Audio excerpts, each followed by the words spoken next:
All right, this is a 30-second commercial, and I'm going to throw a lot of numbers at you, but please stay with me. In just 15 minutes, you could save 15% or more on car insurance. This company has been offering great rates and great service for over 75 years. I didn't know that little lizard was over 75 years old. And anytime you need help, you can speak to one of those trained specialists. And anytime you need help, you can speak to one of their trained specialists 24/7. The company's called Geico. Go to geico.com today. Sorry for all the numbers, and in 5, 4, 3, 2, 1... we're out of time. Now, Podcast One brings you Spike's Car Radio, a downloadable cars and coffee, hosted by writer, comedian, and automotive enthusiast Spike Ferriston. Now, here's Spike. Zuckerman. We've got James Marsden here, who surging actor, star of HBO's Dead to Me, and of course, Westworld. You watch Westworld, right? Yes, very handsome gentleman. Oh, not like us. Well, ask him about being handsome. Also, what, he doesn't like being handsome? No, just to find out what it's like. Yeah. What's it like to be handsome? What's it like to be handsome? And also after that, in this new extra giant-sized SCR episode, we've got the two hosts of 22 Hours, An American Nightmare, which is about a murder that took place in Washington, D.C., the mansion murders, the D.C. mansion murders. This is a horrible story. And these are two reporters who have 20 episodes of a podcast that take it apart. Do you know anything about this murder? No. It's awful. My eyes light up. Did you notice? I don't know why you're happy and smiling over this. But the details of it are just awful. They're going to come on and talk just for a little bit about it. But essentially, it's his family held hostage by this maniac for 24 hours, and he eventually kills all of them. Oh, like Panic Room or something. Yeah, except everybody dies. And he orders a pizza in the middle of it. He orders a pizza in the middle of it. You're going to get hungry over 24 hours. And he kills a kid. It's awful. But cars are tangentially mentioned, so... A getaway car? I don't know how this made it onto our show. But it's a podcast. Did he get away with it? What? Did he get away with it? No.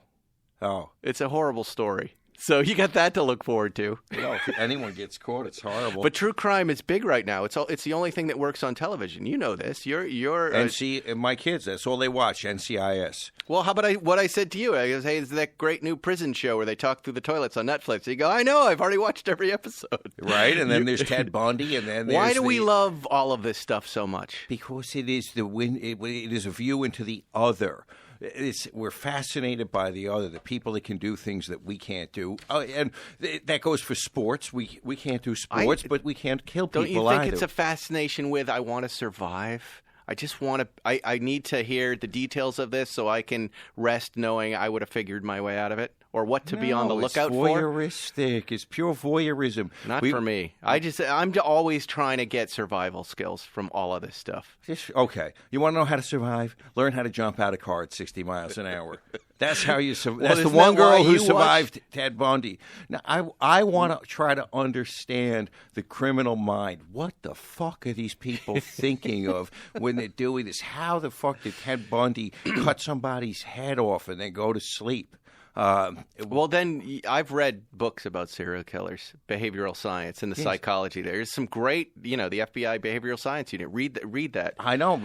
Watch The Iceman. They're great insights into, and it's sociopaths. Yes. No, but a lot of it has to do with masturbatory fantasies and this. It's there. You go. You always bring it back to chucking off. Organized versus disorganized serial killers and how they track these guys. And there's really a methodology. You can find these guys pretty quickly. They said that one serial killer would get so turned on. I hate to go down your path on this, but he would wear a condom. It's not my path. This is the way it works. This is what they're about. You like to masturbate. You like to chuck off when driving. But this guy who was a serial killer, he would wear a condom so that he would not leave behind any of his biological matter because he'd ejaculate during the act. Yes, that's what I'm trying to explain to you. It has nothing to do with me and my penchants for chucking off. This is how they're wired, except there are also the disorganized guys who aren't wired that way.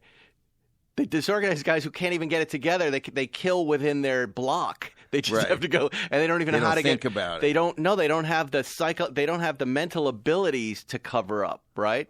And again, this is a dark episode of Spike's Car Radio, but wait, before you go, these little details, like if there was rope used in the murder, Right. They know this guy's done it before. Right, because he comes with a kit. He's prepared. He's that little Porsche kit like that comes in. Yes, the murder kit. The murder so kit. who right. do you think who would you have? Who would you want to go up against? The Zodiac Killer, BTK, the Green River Killer, or Ted Bundy? Who do you think would have? Or William Gacy? Wow. Or John Wayne Gacy, I should say, not William. John Wayne Gacy. He had the clown painting, so that counts for a lot with me. Yeah. Who do you think would have been now, a what worthy are the adversary? terms here? Like, who could you have survived? So Jeffrey Dahmer. No, no. Describe the room. What am I armed? Am I incapacitated? What you're just another schmo on the street, just another fucking victim. Well, then how am I going to get in a car with any of these guys? Well, that's the... Like, who would I fight? Who would I like to fight? Yeah. I think I could beat most of these guys. Bundy, I'd worry about a little bit. He looks like he's more capable. But John Wayne Gacy would be easy. I think he'd be an easy guy to destroy. What about Dahmer? Was pretty big, but they took care of him in prison. Dahmer's pretty terrifying, too, because he's a big guy. But again, I think I could outwit him. All 145 pounds of you. These are guys who come up with stories and try to get you in their vans, right? Do you ever do that? Do you ever fall prey to people who get in their vans? Do you know, the most normal-looking one was that BTK guy. He was like a pastor and an insurance salesman. He had a whole normal life going. You know what I'm talking about? Bind, torture, kill out in the Midwest. Yeah, I'm looking at him right now. Why are we talking about this shit, Ferris? But his head's shaved. He just looks like a serial killer. He's got that big, angry mustache. I don't know. I don't even buy ice cream from people like this. You know, wouldn't you guess that we've probably met serial killers at some point, Zuckerman, that we've looked at them and gone, let me avoid that guy?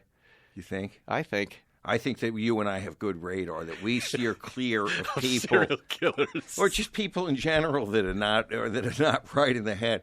I told you the time at Bristol Farms. I think I encountered a serial killer. Full of serial killers. Which one? The one in Hollywood? It was the Sunset? one on it was the one on Beverly and Doheny, and I see this Ford Explorer. It's all blacked out, but it's got Hello Kitty stickers all over it. All this Hello Kitty shit on it. I can't see who's in it, but just as I'm walking by, the door flings open, and this short, wide, very agitated man gets out. Looks like a wrestler, like 5'5" wrestler. They could tie you up in knots. He's sweaty, and he's ready. And I look at him, and I say to him, and he looks at me, and I say, wow, something tells me that's not your car. He says, why would you say that? And I said, well, all those Hello Kitty stickers. And he ran up to me quick and he grabbed me. And he said, let me tell you something, my long-nosed friend from New York. I think that was a way of calling me a Jew. But he said, let me tell you something, my long-nosed friend. If you want fish, you have worms. And if you want little girls, you got Hello Kitty. And it was so, and I looked at him. And I said, I got to get the fuck away from this guy. And I said, that's really interesting. I said, I really want to hear more about this. I'm going to use the restroom. I'll catch up to you in the market. Because I knew that if I said one wrong thing, this fucking guy was amped up on something. He looked incredibly strong. Yes. And he would have tied me up in knots and killed me in the parking lot. And I went into the market, and then I got the manager, and I said, you better call the police. There's a serial killer and a fucking child rapist. Did he call rapist. The police? Yes. And did they show up? I don't know. I got out of there. I said, well, you want this guy's license plate? He's got Hello Kitty all over his car. And he said if he told me that he uses that to lure little girls. And he called me my long-nosed friend from New York. What if he's using it to lure Jewish lawyers? He got to you. It caught your attention. You walked up to him. He would have done better if he had dollar signs pasted all over the car. That would have been more effective. That's very anti-Semitic, Zuckerman. To who? To Will. Look at Will scratching his forehead, going, you can't say that. This isn't the Laura Ingraham show. You didn't say capture Jews. You said capture personal injury lawyers. Yeah. And I said dollar signs. That probably worked on my people, too. We've got James Marsden here today. Star of Westworld, Porsche fan, and watch collector, watch buyer. Is he here? Can we bring him in? Let's just bring him in. And handsome guy. We're going to find out what it's like to be handsome, Zuckerman. Yes.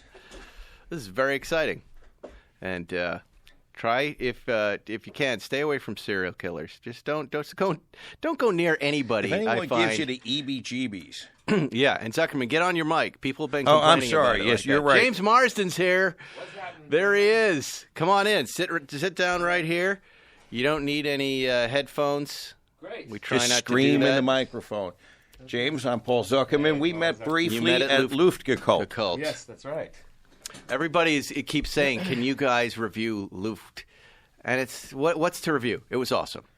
It always is. I've only been Here, Oh, get in that mic. There You we don't go. need your headphones. don't need those. Feel free to burp in the microphone. Are we rolling? We're going. Yeah. We're just going. off to the races. Yes. Yeah, that was fun. That was my second year I've been. I didn't know that existed until a year or two ago. Yeah. How long has that been going on? Not long, right? 5 or 4? 6. Was This that 6? That was 6. Oh, okay. So the first one was at Deus. I didn't go there. You were there, right? We were all together that day, and we didn't know what it was. It was just an invite to bring our Porsches down to this place, and we're like, God. I had just driven by there because the car matchmaker set was 1 block away. And I said, it's already crowded. We're never going to be able to park. And we went out to Malibu. But we had no idea what it was. And then it was that second year they went to Culver, right? Bandito Brothers. And that was Bandito Brothers. fantastic. That was a small, intimate event. I liked that very much. Third year, where was that? That was We all at that drove- furniture place out in East LA. Right. Yeah. 4. What? Where was 4? Luke 4 was, we didn't go to 4. That was where at was Long it? Beach. We skipped one? Yeah, we skipped Long Beach because we said we don't want to go to the port of Long Beach. That sounded dumb, but it was Oh, that's apparently right. very good. But I was like, Can't Luke say I'm not with you on that. 5 Was was at the lumber yard. yeah, and that was Ganal Lumber, and that was Canal, fantastic. that was super fun. That's when we took the Alpha. Now Luke 6 was at I NBC think this Universal. was brilliant. Wow, and it was great. A lot of credit to those guys. The logistics of making that thing happen. They rented a studio, a working studio. They make shit there, all the TV and movies you like, and they got that back lot, and then they arranged everything, and they do it all within, 24 hours in and out? Yeah. They charge too little. Maybe. If I was running that, if I did that job, those tickets would have been triple what they were charging. That was a bargain event. And you could wander. It was nice. You could wander. You and I, didn't you feel like you were kind of at work? Like when you're walking around, like the second you walk through the gates, you're like, oh no. This is a Hey, work chat. day. Hey, I know you. We don't know each other, but for folks who aren't on studio lots, it was great. And there was a nice wandering component to it where it wasn't too jammed. You weren't too jammed up with people. Oh, that and was we bumped cool. into each other. We saw you there. Yeah. Did you drive a car there? Did I drive? Yeah, I think I. You didn't show a Ubered car. there actually You for Ubered. some Smart. reason. Right. I think my Because car was that's in the smart. Shop. Oh no, that's exactly Because right. you're Someone smart. said just Uber there. It's good. There's gonna be no park. Right. Well, thanks for coming in, man. Yeah. Where absolutely. did we meet? We met at a Hodinky dinner, I think, with Yeah. Ben Clymer, and I That was was it, very surprised and happily delighted to see you there. Yeah, like I had right. no idea. Here's another famous person who's into the same stuff we're into. Yet another. Yet another. How do you know Ben? I met Ben. I actually met John Mayer introduced us. Oh, right, actually. right. And I met John at an airport lounge, and because I knew where you meet John, Right. and I knew that he was a watch aficionado, and I was starting to get into them. So all I had to do to get him to open up and chat was say, "Hey, what would be where do I find a good 1680?" And he'd be like, Right. boom, boom, boom. Don't go to this guy. Go to Yeah. this guy. Go to. And He's so a he huge. He's really an amazing source for he's a watch knowledge. scholar. I'm really impressed with what he is. Only shy of Ben. I mean, Yeah, he said, yeah. I have to introduce you to Ben Clymer Yes. from Hodinky, and then I became, and it was like down the rabbit hole. Yeah, once I yeah. discovered what that was. And what did you get? Did he talk you into buying I got something? a 1973 like birth year 1680 from Eric. There you Koo. go. Wow, Yeah. that's fantastic. Yeah. Red or It was a red. Yeah. wow. And you still have that? And Yeah. for those that don't know, what is a 1680? You It's guys are playing oh, inside not on baseball Good Good here. question. question, on Zuckerman. Spike You're News right. Radio. Good. Inside Rolex, baseball. Rolex Submariner, red. So one of the lines Beautiful. on the Submariner is the red Submariner. Right. And it was only from like 70 to 74 Yeah, or something yeah. like that. I'm going to get that wrong. We both will. But suffice it yeah. to say, they are desirable. Graily watches. Really? Yeah. And just in the last year, They've jammed up, right? Yeah. When they went up to 9, I went, okay, now they're getting too expensive. Now they're 20 and 25 and 25. above. Yeah, It's nuts. Wow. I think that all happened when the Newman's Daytona sold at Christie. Was it Christie's or Phillips? I don't know. It is. Phillips. Yeah. In fact, 15 million. the watch market seems to be moving a lot faster than the car market right now. Yeah. And so would you say the watch market can go down? You always said the car market would go down, and you were right. Yeah, all right. Yes, Zuckerman. I believe the Rolex watch market, it can be like Beanie Babies. I believe they could completely collapse. There are lots of these watches. Whenever there are lots of anything can happen, right? Yeah. But right now, it's, hey, I've got the car, I've got the girl, I've got the vacation, I got to get the watch too. And then I should buy 20 more watches, right? Because that's, you don't need a big garage for the watches. You have a little case, and you can put 26 in there, right? You see? 26. That's a specific number. Is that a specific case? I think I counted how many were in my case once, and I think it was 26. That wouldn't add up. But anyways. To let everyone know how many watches he's got. Any minute it could, but right now the vintage market is on fire.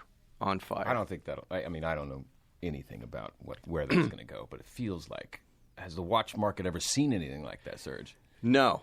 Right. So again, I'm not a watch expert, but I don't think it has. But as we know, everything that goes up. Tulips in Holland, 1600s. Those went up and those went down too. But you can do well. You've already, I'm sure, done well in your watch.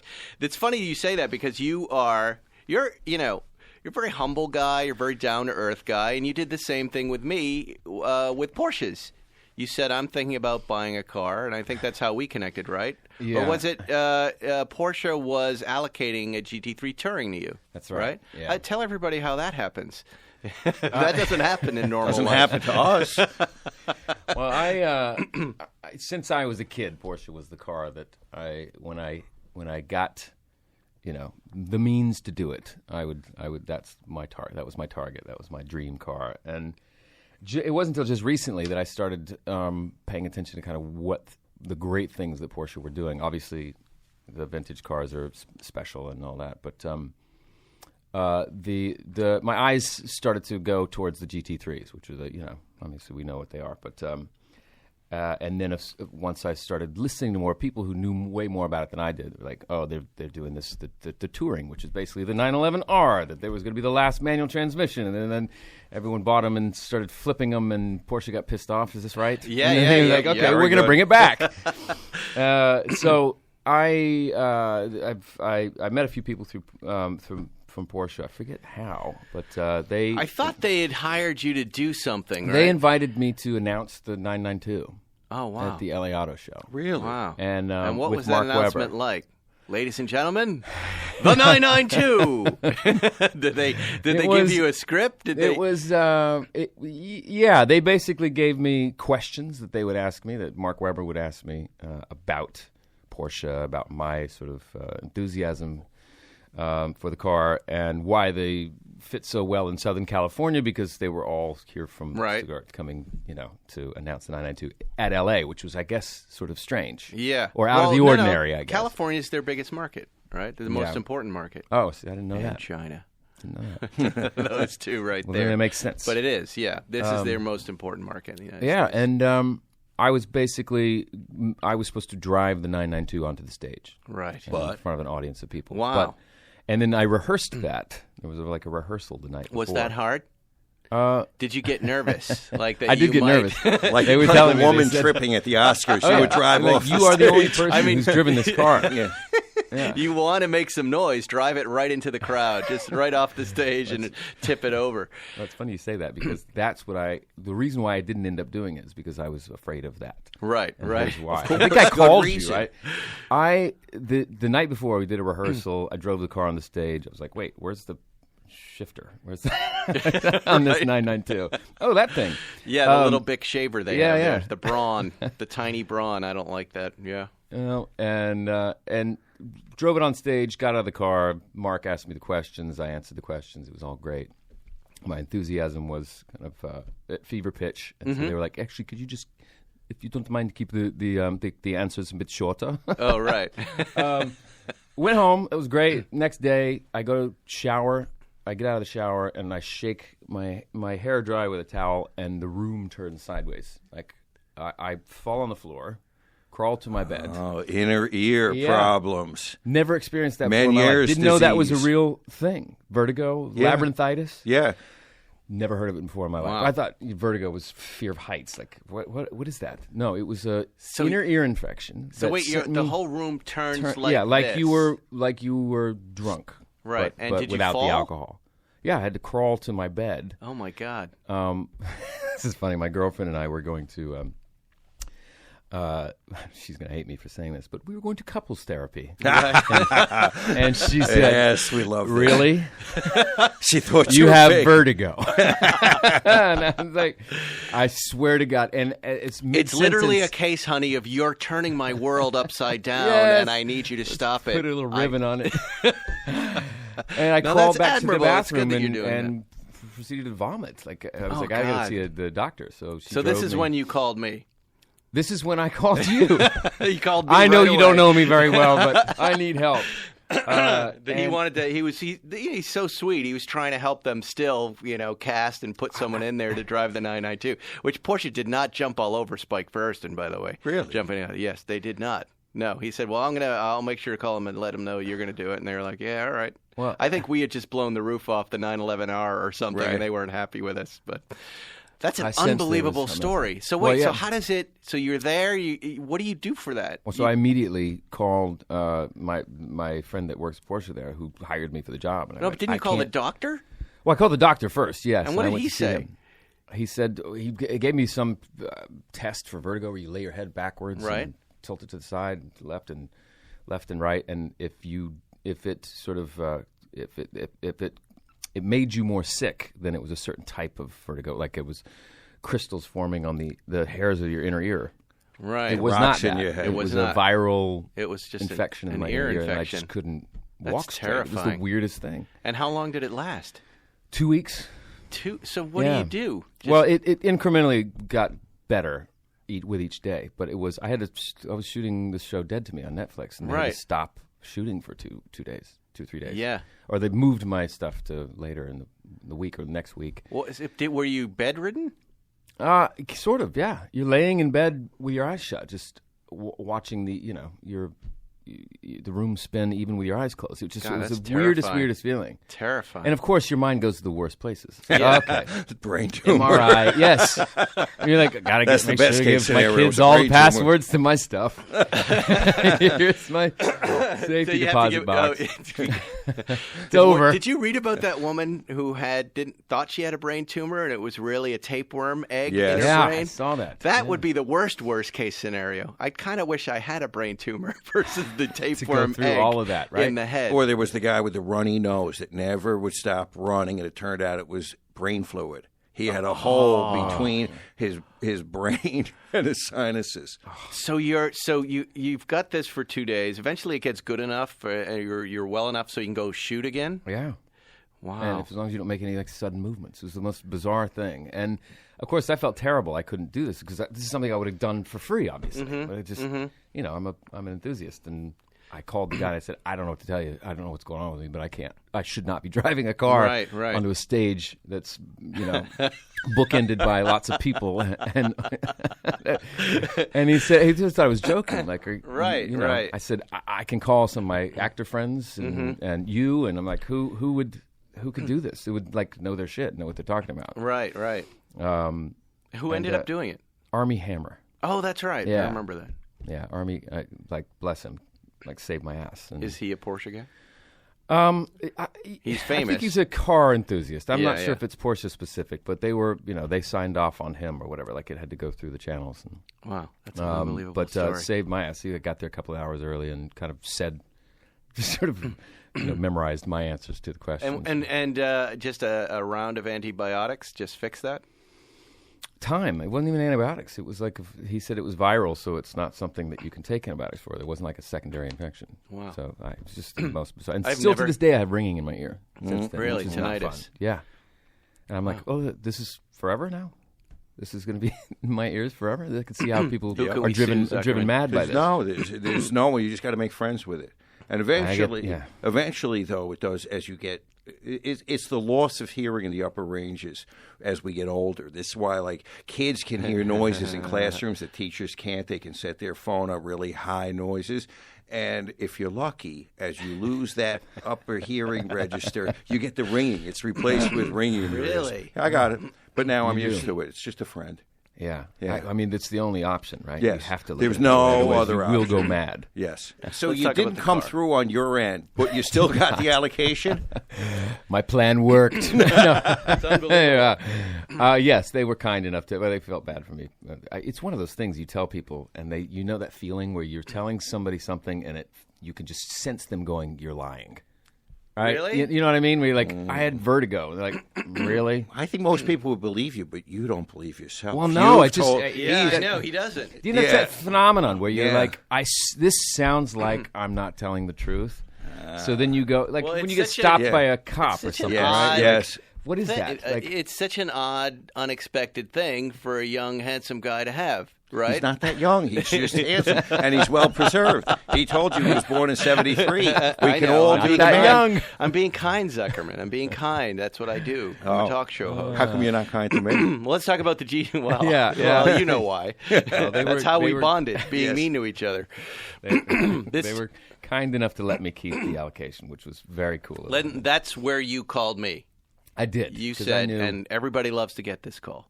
I'm going to be specking out a GT3 Touring. Can you help me? but do you Isn't love, that a great phone call? you do love to? Because I love it. I was like, you Yes. must hear this all the time. No.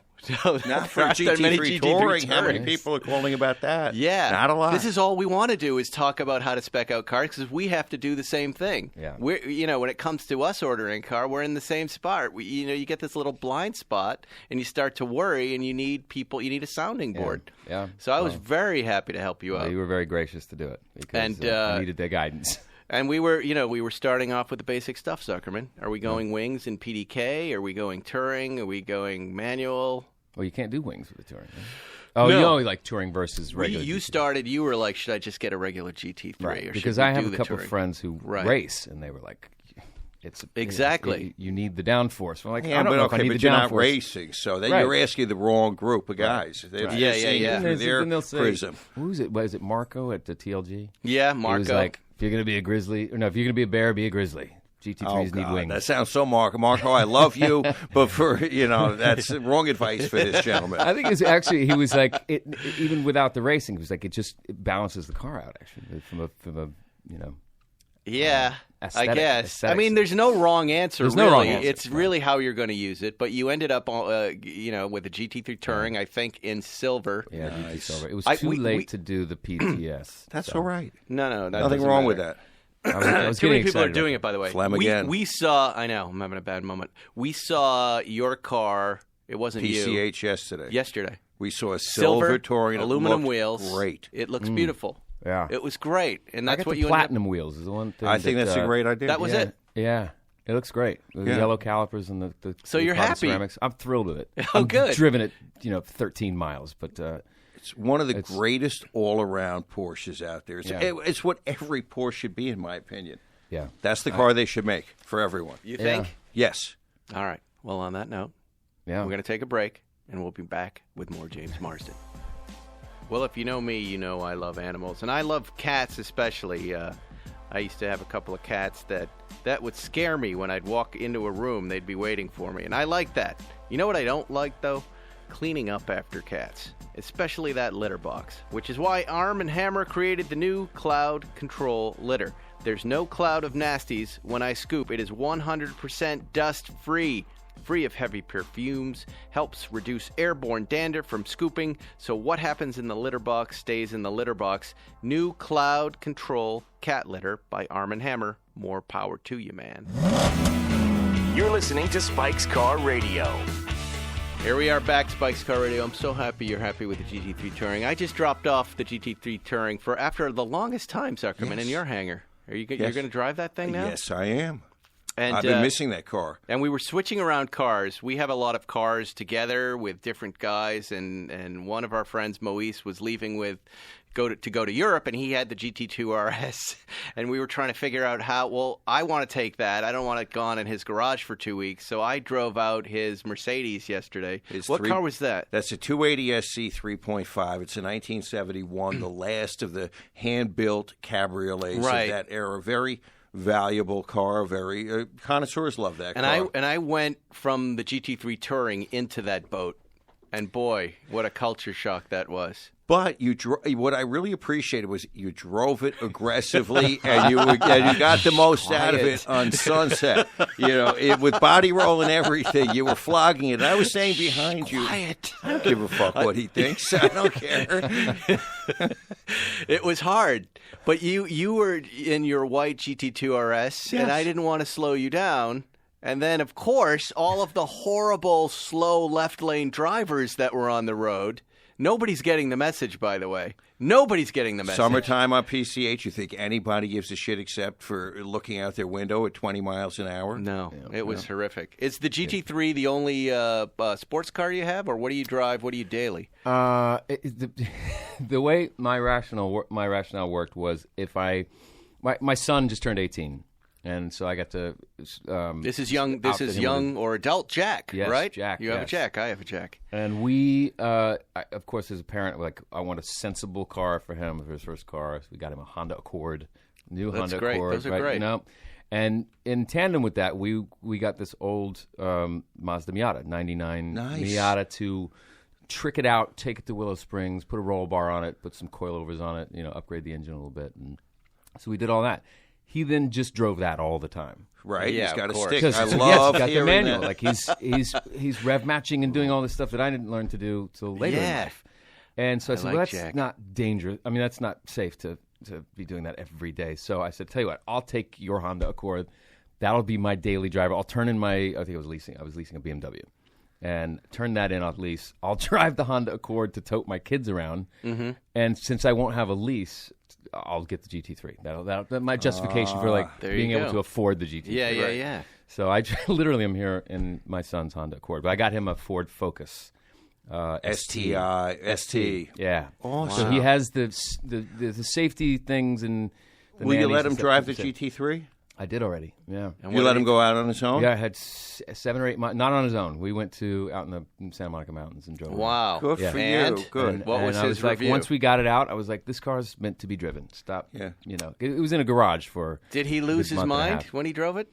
Yeah, he was overly cautious, I think. So, but I told him, I said, get it up to 7,000. Right. What's your ruling on that? Like when the car is new, you're not supposed to take it over. No, just 6. drive it like you hate it. But right from they the start. dyno these things right before they. There was an old there was an old salesman at Circle Porsche, Bert Olander, who used to sell cars to Steve McQueen, and he had the best advice: just drive it any way you want to drive it. Okay. Because Jerry is a Nazi about wrong word choice, but he will not go over the break-in. He loves it. He loves to do it by the rules. And he's got 200 cars, and it takes him 10 years to hold on, Zuckerman. It takes him 10 years to break in a car, right? And Bert, Jerry and I used to go get these cars delivered together. We get, 2 Boxsters, and I'd say break-in period, and Bert would go, and wave me off. He'd say, the only thing I don't want you to do is drive over the break-in limit at a sustained, for like 30 minutes on the highway up at 7,000 RPMs. If you're going to blip it, go have fun. Yeah. Day one, go have fun. Don't worry about it. And I've always done that, and I've always been fine. Zuckerman? Agree. And the cars don't suffer from that at all? No. No, not at all. Not these cars. Bert, and I think it's pretty sound advice. It's like, just don't get on it for a sustained amount of time, and stay at 8,000 RPMs. But that car goes to 9,000, right? Yeah. Yeah. Take it up there and didn't take enjoy it there, but I will now. Do it. How does Jack go back to the Miata after that experience? How can he go back and sit in that car and go, oh, no? Because you've opened up a huge world to him. Yeah, for sure. And which was something that because he was all about turbos, and, he's trying to, upgrade his ST and do all this kind of fun stuff to it. Wow. And I was telling him about a naturally aspirated engine once. What's cool about that? And I love that you can share something with your kid. The same with my son, who's 18. He likes to drive the cars. He can drive a stick. Yeah. He's into it, and I'm thrilled that he likes what I like. Yeah. So much fun. You have to be able to share that. Since he was young, he was into them. We bought a 1966 Corvette and a 67 Austin Healey BJ8 3000. Nice. Mark II, I think, if I remember. And we shared those when he was 6, 7 years old, and I had those for about 5, 6 years, sold them. He could almost drive those. Yeah. They're teeny enough. Yeah. Oh, before that, we had the very first vintage car we got when he was really young was a midget. Yeah. An MG, which is like Jerryland. Only drive that in a neighborhood. You know, we that's what Seinfeld just got, right? What did he get? An MGB? Yes. Yeah. 69? He wants to do a podcast, just him and I driving around in it for an hour. He doesn't. What the hell? Because everybody's asking him to review the 934 that was at Luft, but he's like, here's what we're gonna do. MGB. Because that was the car for him that he saw as a kid. When you see an MGB and you're 12 years old, you go, that's made for me. Yeah. And I brought my son James down there to the hangar with Jerry, and James sat in it. Jerry was like, let him drive it. And I go, he's 9, Jerry, he's 9. But you could see his little eyes light up like, this is a little car made for me. They're really cool. Cool. He wants us to buy them now and become part of this Brentwood MGB club, of which he's the only member. You could join, James. I'm in. I'm in. You're already in? Do you still have that car? No, I'll go pick one up, though. They're not expensive. No, they're not expensive. They don't work well. No, the electrical systems are not great. Is it Lucas? Is that what it was? Yes. All right, I want to talk about TV in a bit, but before that, Zuckerman and I need to know what it's like to be handsome. What's it like to be handsome? Because we're not those guys. What was it like to grow up with your face? It's an albatross. Is it horrible? It is. If only people knew what I deal with on a day-to-day basis. My guess is you could fall out of bed with vertigo and still keep the girlfriend. She's still going to go, no problem, as long as it's not your face. We can skip therapy. We can skip that. It's all good. It's all good. Oh, I don't think about it. I guess growing up in Oklahoma as a guy who was not looked at as that guy. So in high school, no, you weren't the handsome guy in high school. Who were you in high school? I was the guy about half the size of the corn-fed football players, who was, who was Hugo Peabody and Bye Bye Birdie. That's who I was. I can relate to that. Yeah. So you were always worried about getting beat up. Yeah, a little bit. Kind of like. Did you have girlfriends in high school? I did. I had a very benevolent. What does that mean? Just like she felt bad for me and was charitable. Come on. Is that true? Charitable with her time. What was your name? Tracy Willie. Tracy Willie. That's a great name. These high school girlfriend names from are the always 80s, right? great, right? Tracy Willie. That name only existed in the 80s. Yes. Right? Yes. Like it. No one's named Tracy Willie anymore. No, it breaks the Tracy. Y rules for first and last name, first and foremost. Yeah. Willie, Tracy Willie. Tracy Willie and I got caught doing not very nefarious things in my 1986 Firebird. Wow. Oh, yeah, great car for doing bad things. Playing hot hand. It was red T-top 86 Firebird, and a police officer came on. We were just, necking, as they used to say. So you blast, so you're in Oklahoma, just trying to follow this. You're out of high school, right? And what is this Kirk Cameron story? You're in Hawaii, and he tells you need to act, or you wanted to be an actor, and Kirk Cameron comes in and says, I'm going to hook it up? It wasn't even him. It was his sister, Candace, and his other sisters were at a hotel in Hawaii that I was staying at, and we were sitting by the pool. How old are you? Got to be friends. I was 16 years old. You're 16. So you're sitting by the pool. You're 16 years old. Yeah, I knew who she was. I knew who that family was. Oh, you did? We got to be friends and hung out that whole trip, and I said, let's keep in touch. And at the time I was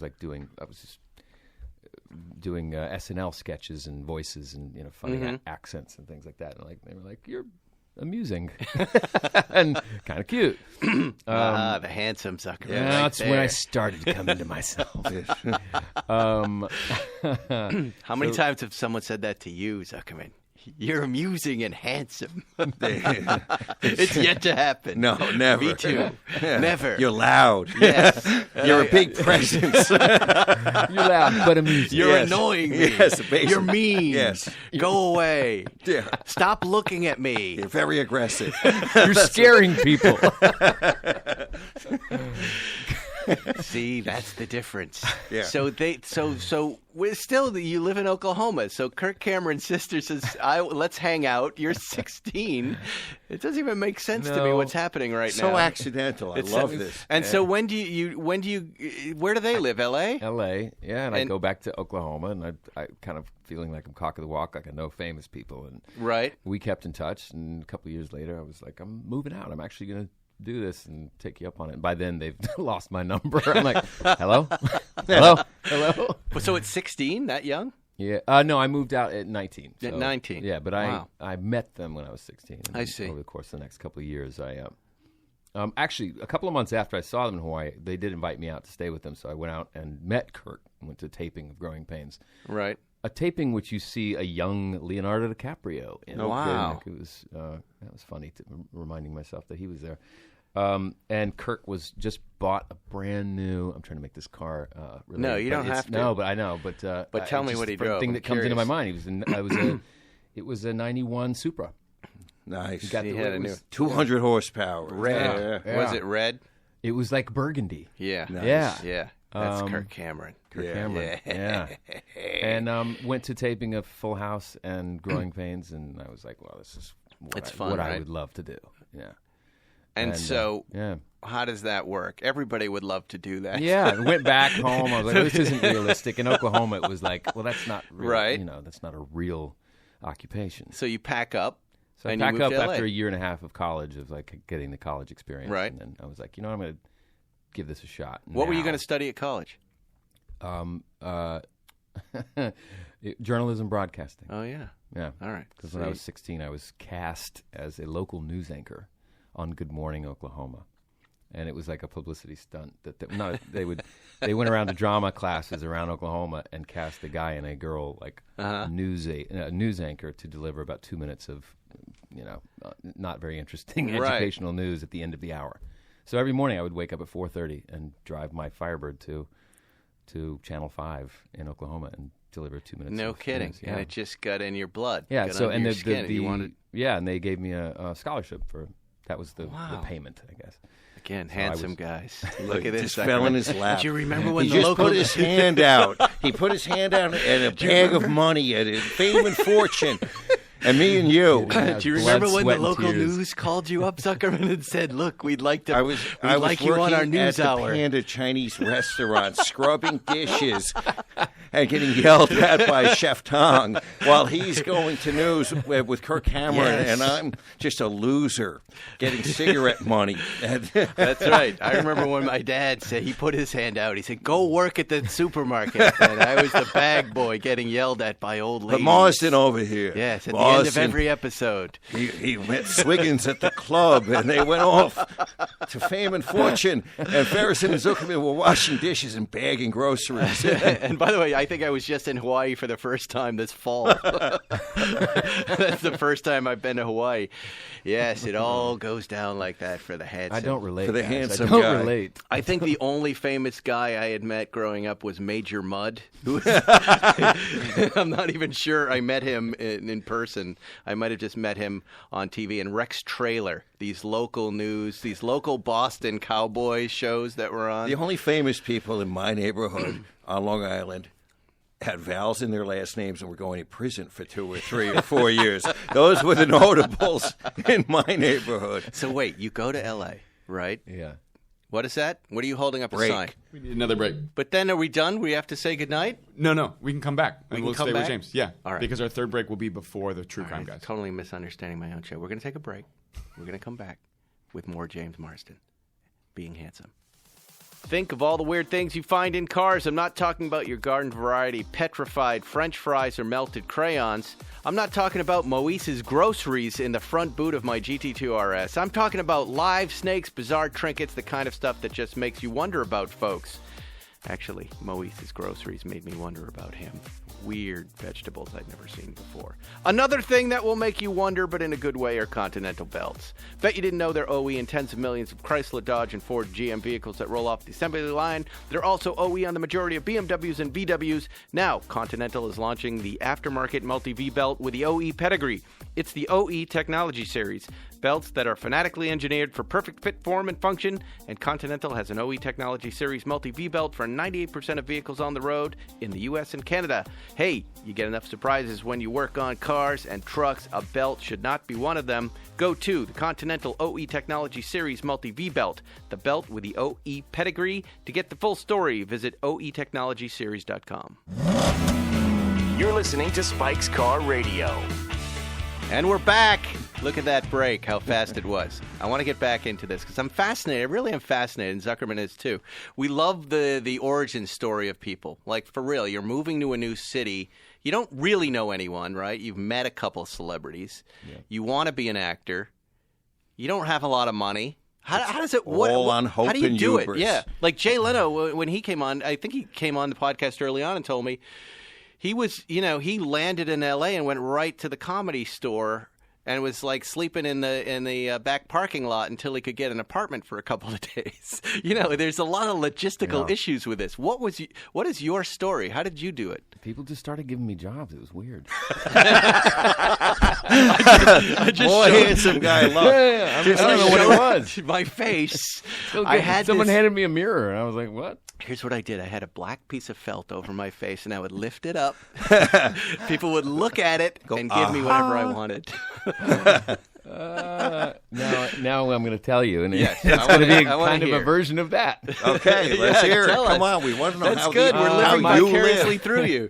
I made a deal with my father. He said, I will support you financially for a year, and you can focus on this. Fantastic. If it doesn't work out, you come back and finish your degree and get a real job. Yeah. He didn't say that, but it was that. It was That's like, I believe you can do this. Very common deal. Yeah, he had a friend that had moved out from Oklahoma and became a successful casting director. The guy said, yeah, I'll introduce him to a manager. Wow. The guy was legit, sent me out on 4 auditions a day or general meetings, And then I was just young and sort of dumb enough to be What's the overly first big confident. part?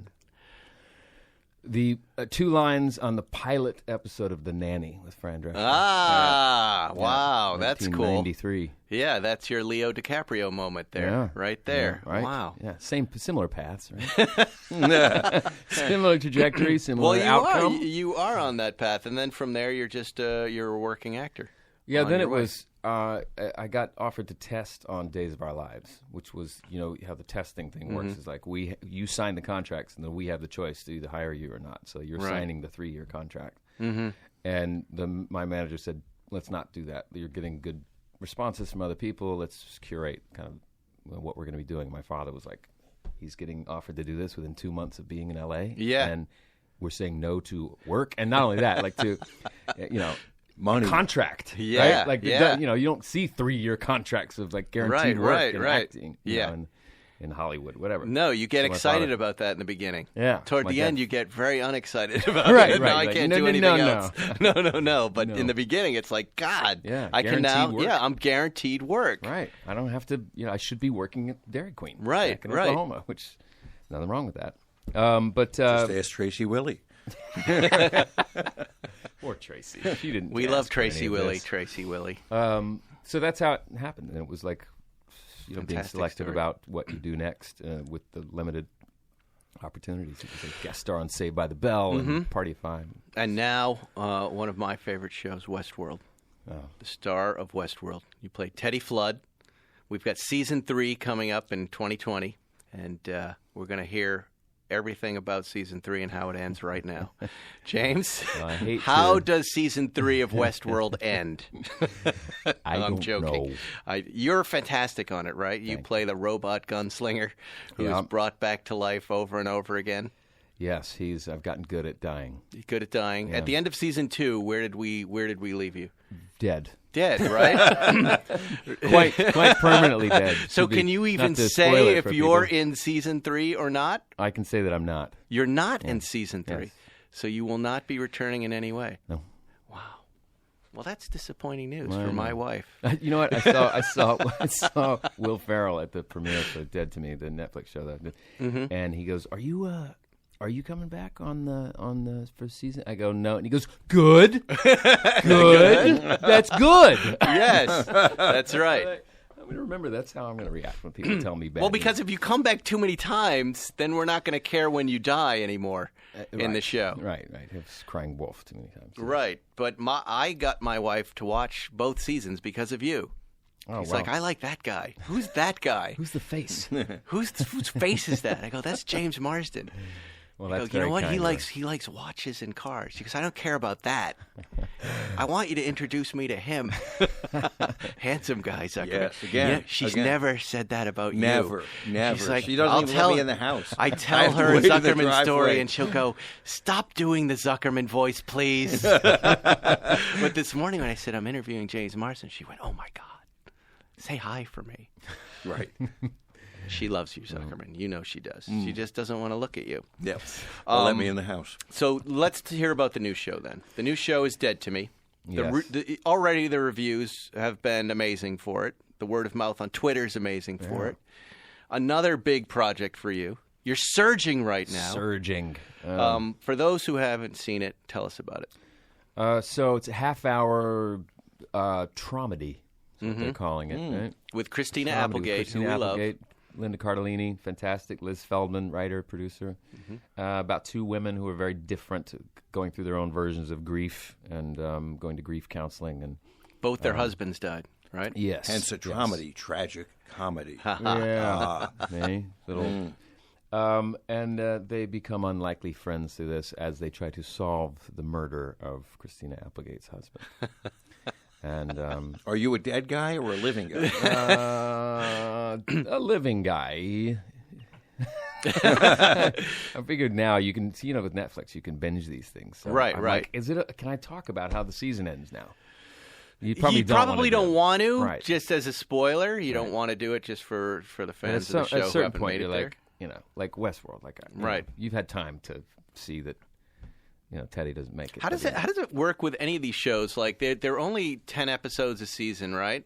Yep. Do they stop you from doing any other series? Does that preclude you? Because in the old days, you're doing 22 episodes, 26 eps. They're like, we own you. We own your ass. Yeah.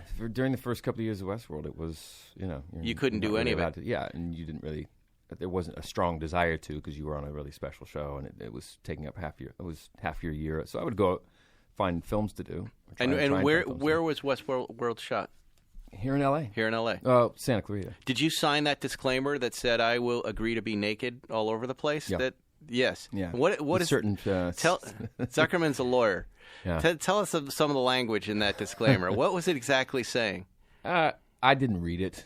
Very But it lawyer-like. made news. Just to sign it. It's like him. I'm such an exhibitionist. Yeah. I'm like, sure. I remember it made news because it was so over the top. Yeah, I remember specifically what you're talking about because with the background players were asked to do, and I don't know the specifics of that, but they were trying to be very upfront about what they were going to be asked to do. Right, that we need nude extras or background players to come and simulate certain things, and you're either signing off on being okay with that or not, and I will say that that's a topic that Jonah Nolan and Lisa Joy are very sensitive to on the show, and so I think it kind of unfairly got a little too much traction. So it sounds like they're just making sure everybody feels comfortable. Yeah, exactly. On set, but and they're worried about. But the show has to go to these places, right? It does. Like because this is the theme park where you can go and live out your most perverted dreams. And, so Here's you what I want to see that. I always wondered. Why don't the clients worry about, because everything's being videotaped, right? So you're indulging your most perverted scenes, but at the same time, there's a control room with a bunch of people I'm not sure that watching they're aware you. of it, though. Maybe they're not aware of that. But everything's going in through the eyes of the robot, right? Right.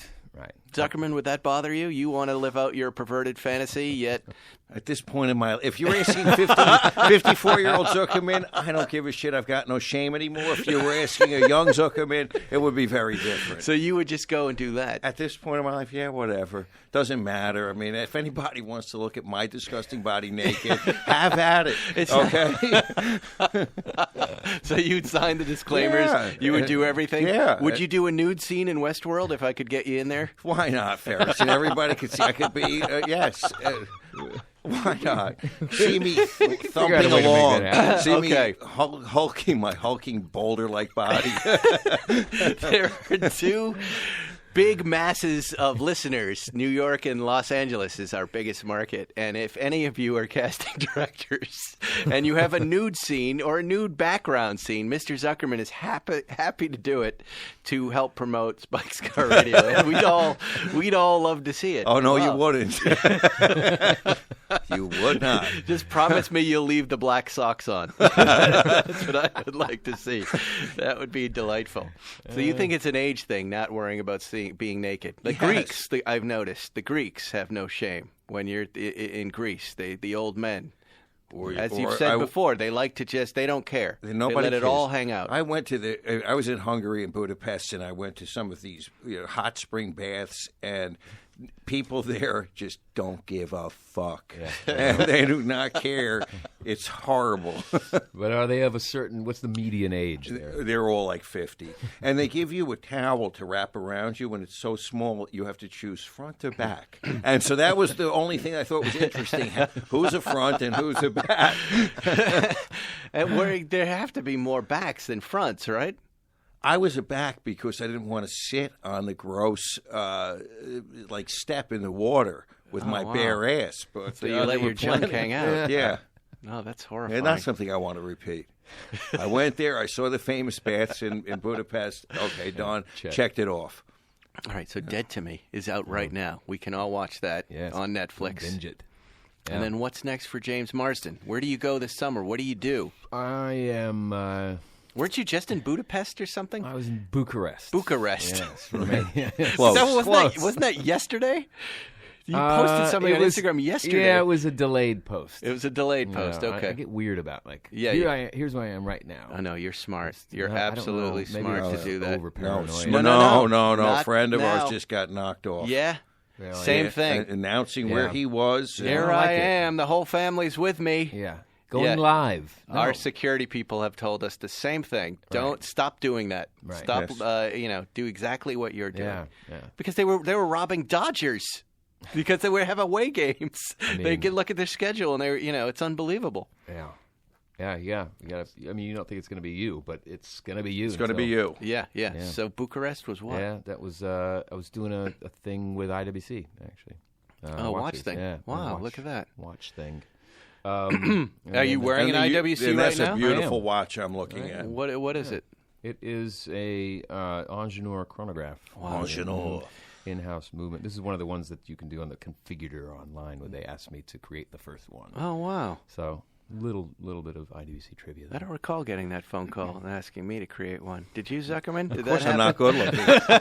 I'm not good looking. I might get called to create a garbage pail. And how much did they charge you for that watch? Charge me. Exactly. What does that mean? Just fell in my hand. All like I had to do is lift the felt halfway. They just looked at my beautiful nose and mouth, and they gave me the watch. And then I lowered the face felt. Enough. You've had enough. If you want to see more, bring me more. 6 more watches. That's that thing. Well, look at it's you. Easy for everyone, isn't it? You were living the dream, my friend. Thank you. Yes. Getting ready to go do a limited series with Kate Blanchett, actually. Oh, wow. Really? Next week for a fact. Send her my warmest regards. I will. She, of course, knows Zuckerman, the ugliest man she's ever seen. Now, Zuckerman, you don't really believe. Now, when we were at Seinfeld's birthday party and we were sitting next to Howard Stern and Bradley Cooper, right? And you said his girlfriend there, Irina, what's her name? Irina Shayk. Irina Shanker? What is it? Shake. Zuckerman turns to me and she goes, she likes me. I said, she's looking at And I just- she's looking at Bradley. She's looking at me, and she said, I need a Los Angeles personal injury lawyer in my life. And I laughed at him and I said, you're delusional. You're really delusional. But now they've broken up. I know. They broke up this She past took one weekend. look at me, schmuck. One look at me and said, that's what I need. So are you going to make a move? You got her number? She'll find you. She'll find you. Oh, my God. I thought about you when I saw that, Zuckerman. I go, my God, Zuckerman may have something. But I can always tell, Ferris. And the point is, I can tell. You can tell. I know what's going on. I can recognize patterns of behavior. See, you had to develop that sense because you don't have his face. Yes, I need to develop like a blind person. I have better sense of hearing and touch. So, yes, I have to develop my other senses because I just don't have the Marsden face. The Marsden face. The Marsden face. I have a mutant face. Which we're wasting on this, right? It's Yes. a podcast. Yes. That's right. No, we'll take a How's picture. my voice? We're going to call this episode The Marsden Face. The Marsden. Hashtag Marsden face. The face We coined of it. Marsden. Now, if I only had the Marsden face. Well, James, Yeah. we've talked a lot today. We've had a good time. This has Yeah. been a lot of fun. We appreciate a big shot like you coming in here to Spike's Car Radio and saying hi to the SCR audience. I know they're going to love you because you're one of us. Yep. You also have that, you're just a down-to-earth, humble guy looking for answers like the rest of us. You're just at a different spot on the watch and car timeline. But quickly we'll zoom past us. And you've got the face The that Marsden face. gets you there. Best of luck Hey, with Dead thank to you. You and everything else that comes along. Thank you. And we'll be right back with the hosts of 22 Hours, An American Nightmare. We're going to talk about murder, Zuckerman. One of my favorite subjects. Let me tell you something. Did you know most people have no idea whether or not the motor oil they're using is good enough to protect their engine? Everybody's driving around not even caring about what's going on under the hood. Only one brand literally goes the extra mile to test everything, including ensuring they're the right motor oil for your car, and I'm talking about Valvoline. That's right, Valvoline is the only motor oil brand in the world with an engine lab completely dedicated to testing motor oil. Valvoline takes their products and their competitors, I might add, and runs them through the gauntlet. I'm talking thousands of miles. Then the engineers and technicians take those engines apart to evaluate exactly what happened. Please don't try this at home. Trust that Valvoline has done it for you. Was there carbon buildup? How did the seals hold up? Did the engine perform like it was supposed to? And most importantly, were the critical engine components protected? You don't know, but Valvoline does. So when Valvoline is formulating motor oil for your engine, they know exactly how it performs and what protects it best, because they've seen the results firsthand. It's why I trust Valvoline in my car, and it's why Valvoline has been trusted for more than 150 years. Head over to Valvoline.com/Spike to see what product is right for your engine. That's Valvoline.com/Spike. You're listening to Spike's Car Radio. All right, everybody, welcome back. Now we have some fellow Podcast One rookies, right? You guys are just starting out. We have Megan Cloherty and Jack Moore. They have a new podcast, a fascinating look at murder. It's called 22 Hours, An American Nightmare, and it was created by the news station WTOP, which I believe is in Washington, isn't it? It is. Thanks for having us on, Spike. We appreciate it. No, thanks for doing this. I love true crime. I love this whole category of entertainment. Tell us about this project and this podcast. You're doing 22 separate episodes about a murder? Is that how it works? So it'll actually probably end up being about 10 episodes, but the title comes from the crime itself. So back in 2015, a wealthy D.C. businessman, his wife, his 10-year-old son, and the family's housekeeper were taken hostage inside their home, held for 22 hours, and then brutally killed. And the first inkling we had of this horrible crime was firefighters arriving to the house, the family's lavish home in a wealthy enclave of D.C., which had been set ablaze. They go to the house for the report of a fire, and that's when they make this gruesome discovery inside. And that was 4 years ago.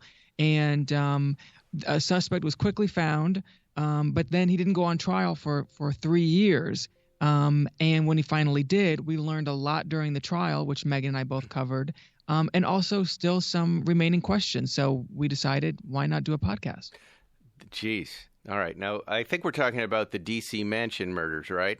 I remember. We are. Yeah, it kind of hit everywhere on national news initially when this happened in May 2015, and then as the news cycle is, things kind of died down, and then it kind of came back to attention in around the trial. But we actually didn't really know we were going to do a podcast. We just decided, we should record our conversations while we were covering the trial, just for posterity, mostly just to make sure he had the right spellings of names and just everything was so crazy. And it ended up being almost like an audio diary. And then we learned so much during the trial. It was like, there's so many details here we haven't reported. So it's really like, we question sort of the details that came out. You hear our grappling with them, and really the listener kind of comes along with us as we figure it out.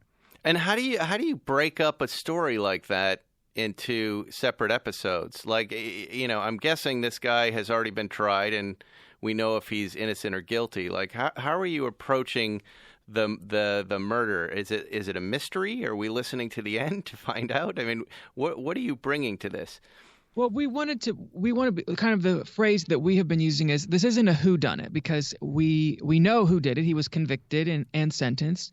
But it's really more of a how and a why. And, because this terrifying ordeal took place over the span of 22 hours, we try to examine what exactly was going on. There is some evidence, while the family was being held, they were making calls to the outside world, a number of different phone calls, and nobody really seemed to know what was going on. But that helps to kind of pinpoint the timeline around when certain things were happening. So we try, I think overall, what we try to do with telling the story is try to describe these people in more detail than we really could, in a regular kind of news story, and really let them, the people, drive the story. Wow, it's terrifying. At some point, somebody ordered a Domino's pizza, didn't they? Yeah, the killer ordered Domino's pizza. Oh, Actually, Jesus the phone call came from one of the people who was being held hostage. We have a number of voicemails. I mean, it's very chilling. They were basically held against their will, obviously, but were making calls out to the outside world, to family members, people who knew them, like random maintenance people, to Domino's Pizza, and no one on the other end of those calls had any idea that anything was going wrong. But eventually, that pizza was found inside the burning house, and it was a piece of pizza crust. They found the killer's DNA on the pizza crust. Wow. Spike, I wanted to tell you, too, part of the motive in this case has to do with cars. And how so? Darren Wint, the convicted killer, in days before the killings, was looking up like luxury car brands on his phone. It was part of his cell phone activity, which is sort of odd. And then it turns out that the family, the Savopoulos family, who 3 of them were held and killed inside their house, had a Mosler inside the garage, and that's where $40,000 in ransom was dropped off inside in the driver's seat of the Mosler. One of the victims' Porsche was stolen and burned. There was also the child who was involved in this case was obsessed with racing and wanted to be a Formula One car racer. So they were really into that scene. So it's interesting. We never really thought about it until we came on your podcast, but I was like, wow, there's a lot of cars in this thing. All roads lead to cars, even True. murder. We're learning today. Well, it sounds really fascinating. Again, it's a new true crime podcast here on Podcast One. It's called 22 Hours, An American Nightmare. And obviously, you've researched this from all angles, and you sounds very entertaining. And, personally scared the hell out of me when I listened to what you guys were up to, because, I mean, is there anything more invasive than someone coming into your home and doing something like that? Really terrifying. Well, anyway, Megan, Jack, I wish you the best of luck with your project. I will be listening. The first episode is up right now on the Podcast One network. It's called 22 Hours, An American Nightmare. Thank you for coming on. Thanks for having us. Thank you. Quick before we go, 60 seconds. That's exactly how long this commercial lasts. You know what else you can do in about a minute? Get an offer with your car from TrueCar. That's right. In the amount of time it takes to floss your teeth, pet your dog, do a few sit-ups, just listen to my voice, you can get a true cash offer.